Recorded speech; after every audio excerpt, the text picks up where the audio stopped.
خب ما امروز میخوایم براتون یک قصه کنم درباره احمد و دو دوستش سلیم و سیر.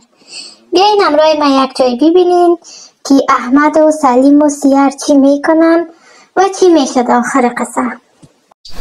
این بچه که میبینین نامش احمد است. احمد افسانه است و در شهر کابل زندگی میکنه و هر روز وقت صدای خروسش بلند میشه از خواب بیدار میشه. هنوز صبح وقت است و آسمانم رنگش خاکستری است و بوی نان تازم از نانوایی میآید. ما و دوستایم سلیم و سیر امروز تصمیم گرفتیم که همراه توپ کنیم و فوتبال بازی کنیم.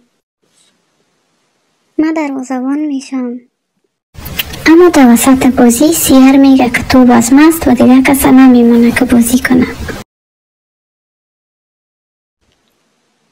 این توپ از ماست، دیگه همراهش بازی نکنین.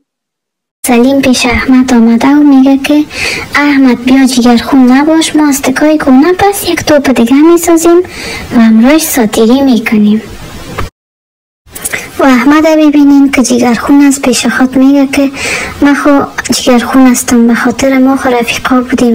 خب بچه ها میفهمین که سیر چی کرد وقتی که رفیقای خود دید یک جای ساتیری میکنن؟ سیرم پیش احمد و سلیم رفت و ازشان پرسان کرد من میتونم همراه شما ساتیری کنم؟ احمد و سلیم هم به سیر گفتن که سیر تو میتونی بیایی همراه ما ساتیری کنی. با آخرم ارسی دوستکا یک جای ساتیری کردن، خنده کردن و یاد گرفتن که اگر یک جای باشن همه چیز بهتر است.